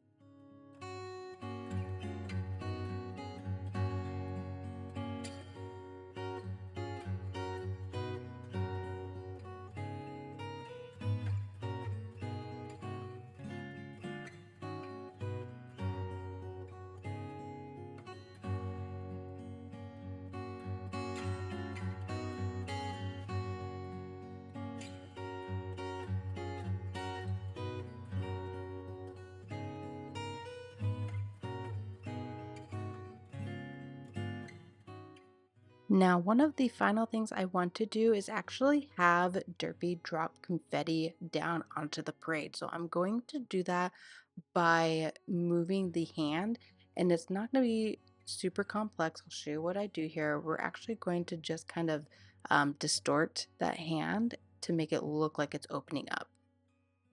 And you do want to create a new layer though for the confetti and make sure it's below the hand layer because he's opening his hand and it's coming out from underneath. So I didn't move it here. I will eventually, but just know that you will want it below. And the confetti brush is actually another new brush that I created. I'm going to do the hexagon shape. I also have circular shape confetti as well. I'm going to go with a gold color. So this is also a two-toned brush. I like to do white for one of the colors, and then you could do any color for the other section. I'm choosing kind of a goldish color, and I'm adjusting the size of this brush now. So if you didn't import my brushes and you want to do the confetti, definitely add those in. Otherwise, you can use any other brush and just have to draw in a little bit more confetti. But for this, it's gonna be super simple. We're gonna start with the majority of the confetti on the screen because I want the majority of the confetti to be over Snoopy. And then because it shows you kind of that onion layer, which is essentially showing you what before and after the layers are that you have for the animation, it's very easy to kind of go in one direction or the other. So we're going to do that here. I'm going to add in um, the confetti at the end as well. So I just copied what I just created and moved it to the end. So I want to start and end with the confetti in the same spot. So now it's just a matter of going frame by frame and adding in confetti. And because we are ending with full confetti, that means we're going to shrink up into Derpy's hand here. And so we're going backwards from that last frame. So I'm just going clicking frame by frame and shrinking up the confetti. I'm not doing it through the whole scene because there's 10 seconds and he's only dropping confetti right on Snoopy. So we don't have to do too much here, which is great. But we're just going to go frame by frame and start adding in the confetti. And if it's going too fast, like it was for me, you can extend the size of the confetti frames. So I'm just making them double size. So again, you just click onto that screen on the left side or right side to expand the frame that you're working on. You'll see it only highlights one side. That's when you know it's working.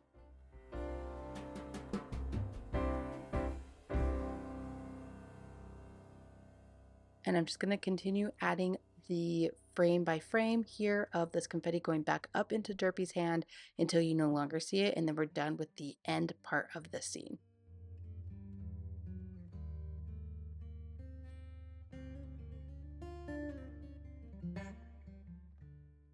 Now we're going to go back to the beginning where we just were, and we're going to go opposite. So instead of it going back up into Derpy's hand, it's going to be falling all the way down to the ground. So same concept, but we're going to go in the opposite direction, just going further and further down, whereas before we went further and further up.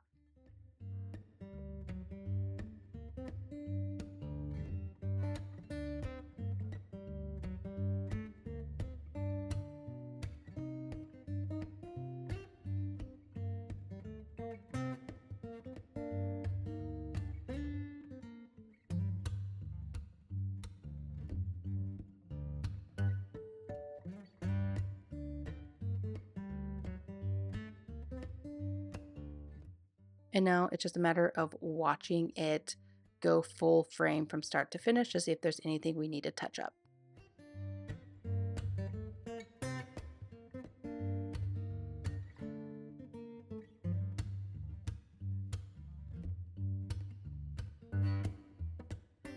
And I'm happy with how that's looking. So let's go ahead and move on to morphing the hand to make it look like it's opening and closing.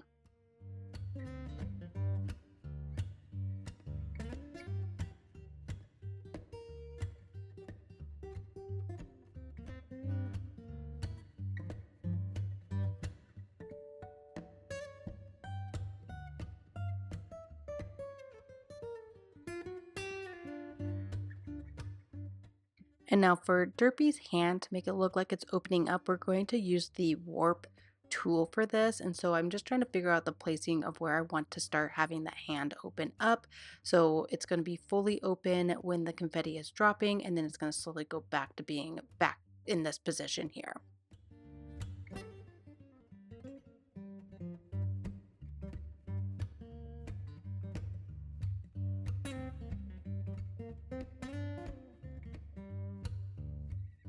So just make sure you're in the timeline edit. So click that layer section, then you click click that clapper board, and you want to click into distort. So move and then, or sorry, move and then warp, not distort. We want warp for this.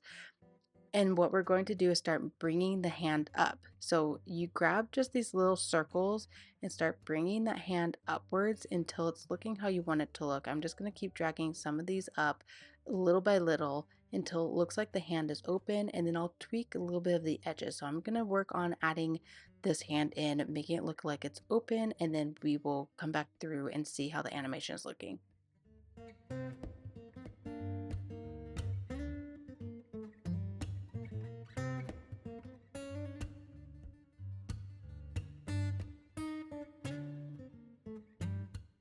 So now that I have the hand looking a little open, let's go ahead and play this scene and see what happens.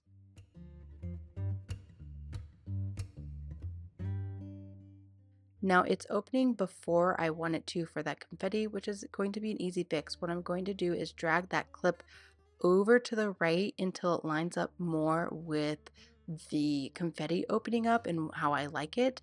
And then on the left side, I'm going to extend the clip further to the left. It's just going to make it that same shape that we have here further left. And so it's not really doing anything at the beginning of the clip, which is perfect because I'm really focused on having that hand open up on the right side.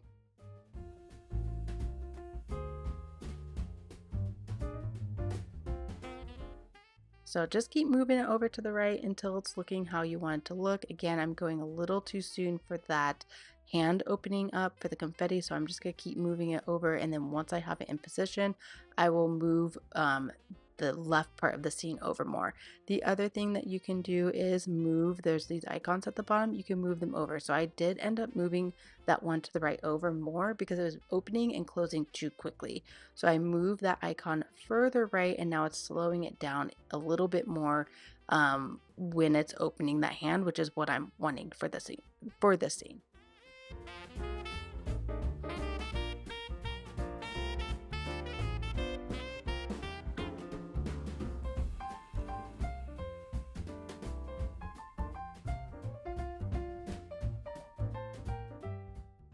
Now I'm going to drag it a little bit more to the right, all the way to the end, because I want to be even slower before it closes. It was still going just a smidgen too fast for me. So now I'm going to watch it through, see if it's how I want it to look, and then we can move on if it's looking good to me.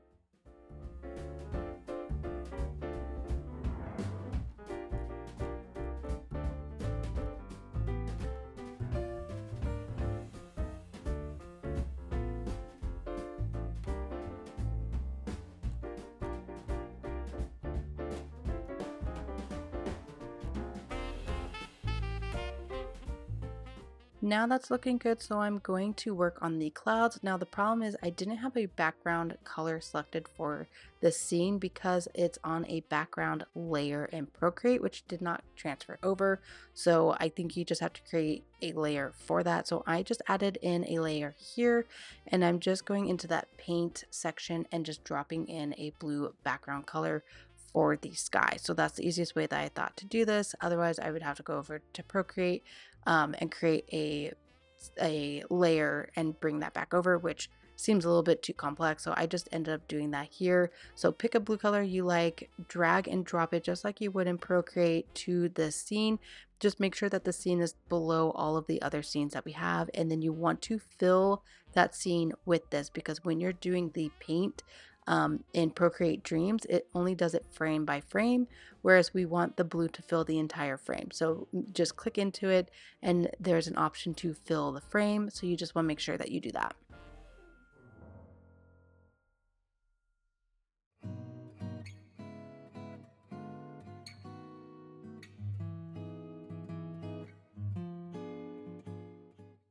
Now let's go ahead and work on the clouds. I'm going to shorten this section here because I'm going to duplicate it, have one section go off the screen to the left while a new section is coming in on the right.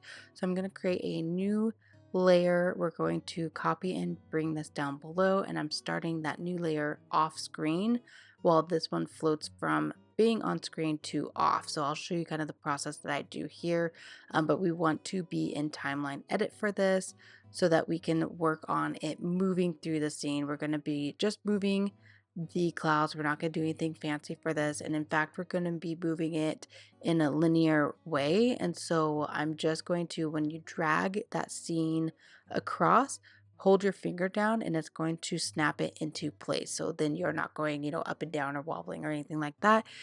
It'll keep it aligned with where it was previously. So it makes it a nice linear path.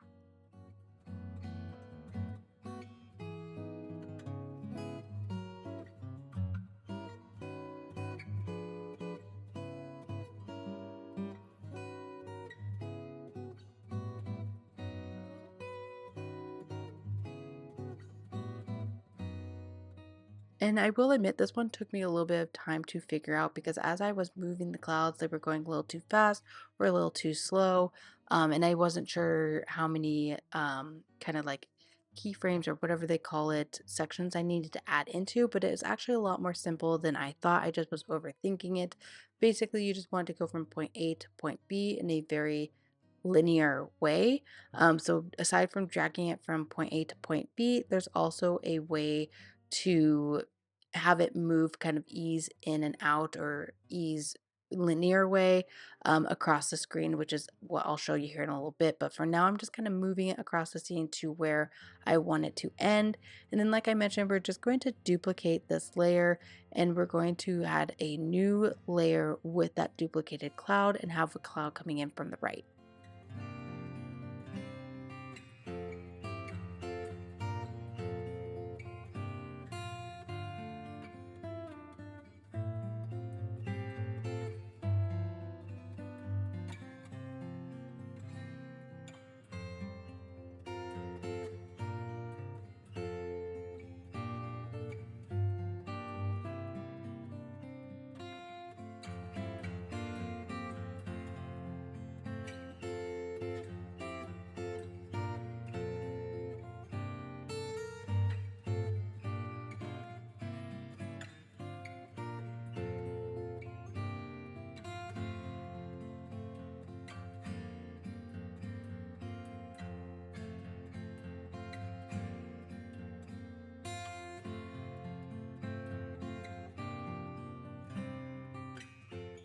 So I just duplicated that layer right on the same one, but then I dragged it down below and it actually created a new layer underneath for me, which is perfect. So now I'm going to adjust the clouds.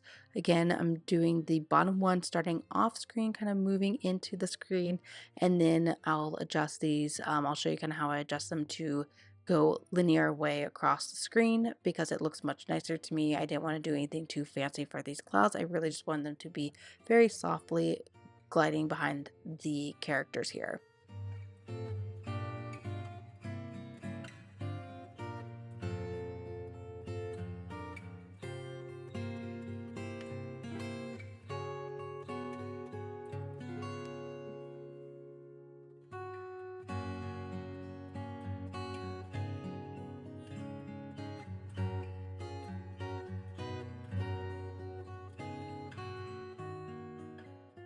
And similar to what I've been doing, I did a starting and ending point for the location as I was messing around with this just to make sure that I had it go back to where I wanted it to go or start where I wanted it to go.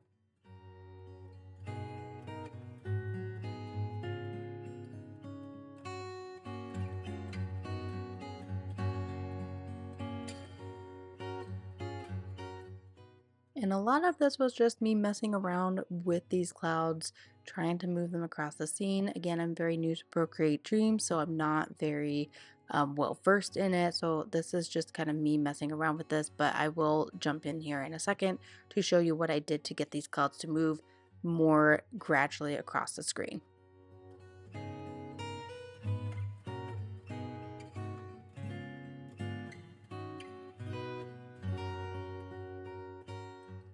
And these clouds are moving a little too fast, so I'm going to show you how to slow those down. You're actually going to click into the X here and set easing. What that's going to do is it's going to set if you want to ease in, ease out, or linear. I end up using linear. I clicked here first, ease in, but I want to have it be consistent. I don't want it to have go a little bit faster and then slow down or slow and then go faster. I want it to be the same across the board. So I'm going to set that to linear for both the X and the Y.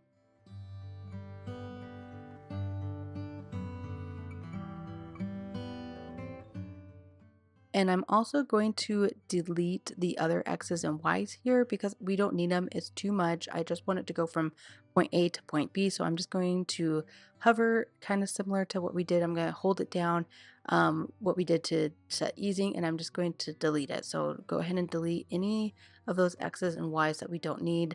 I'm basically going to keep an X or Y at the beginning to, again, have it go across from point A to point B.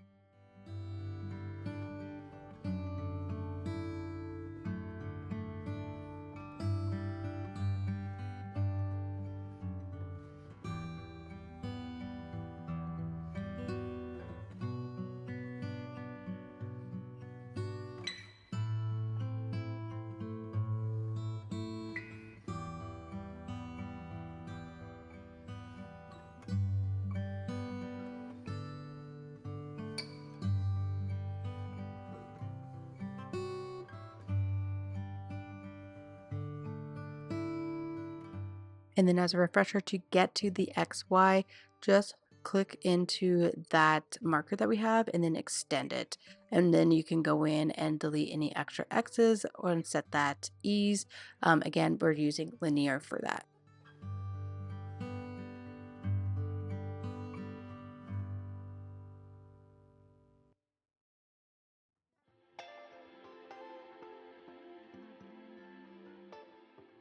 And now they are starting to look better like clouds. And so I'm going to do one final thing, which is extend the motion. So as you can see, the clouds on the left are cutting off because it doesn't extend onward. So I'm just going to drag and extend that cloud layer over because I want it to be fully off the screen here. So I'm just going to drag it over and then move it further over off the screen, which again, click that layer, hold your finger down so that it follows that path. Otherwise, it will just kind of go wherever you move it, which is fine if you want to do that, but I wanted to follow that path.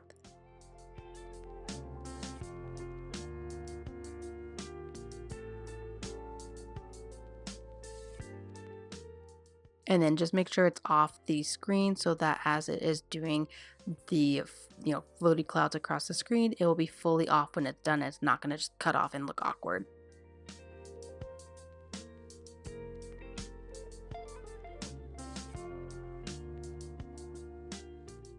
And I'm going to extend that upper cloud layer just a little bit more.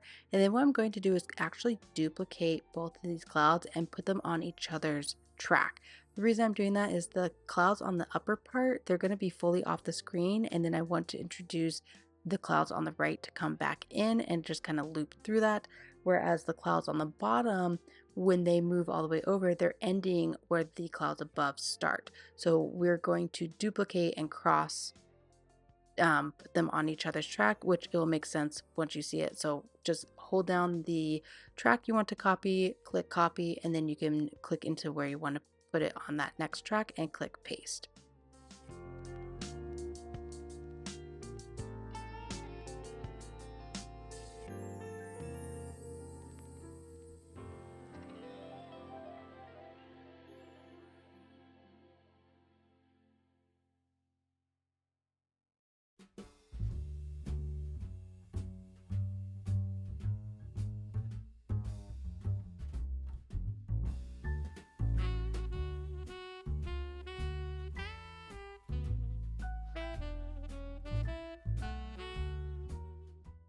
And then I'm just going to look through and tweak any of the cloud section if they're looking a little bit off. This is where you want to do that. So we'll just zoom in and either extend certain clips or shorten clips, just depending on what is working and what's not working.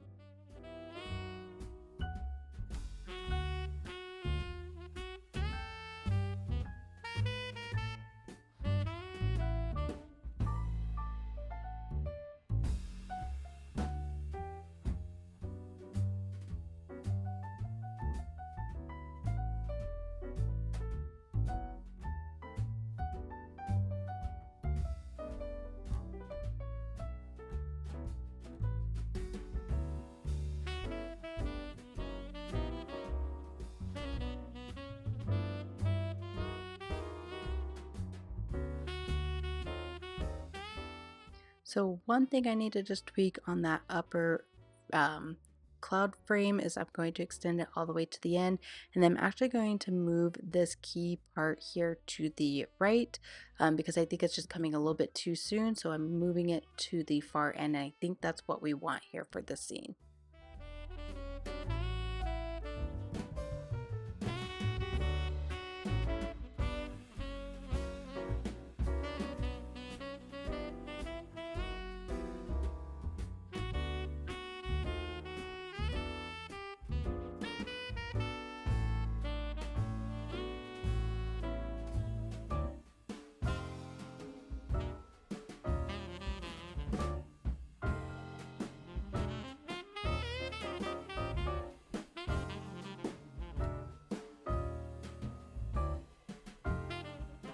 And now once we have these clouds finished, let's watch it through 1 to 2 maybe times to see if everything looks good before we see the final version.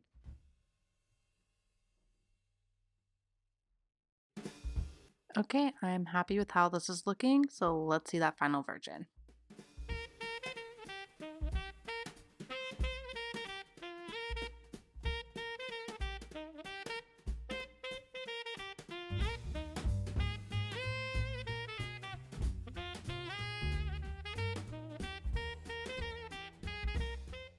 And there we have our final animation. Thank you so much for sketching with me today. I hope you enjoyed this longer 2-part video and the little peek into Procreate Dreams. I'm still learning the animation tools, so if you like seeing that beginner walkthrough, let me know in the comments down below. I'll see everyone in the next video.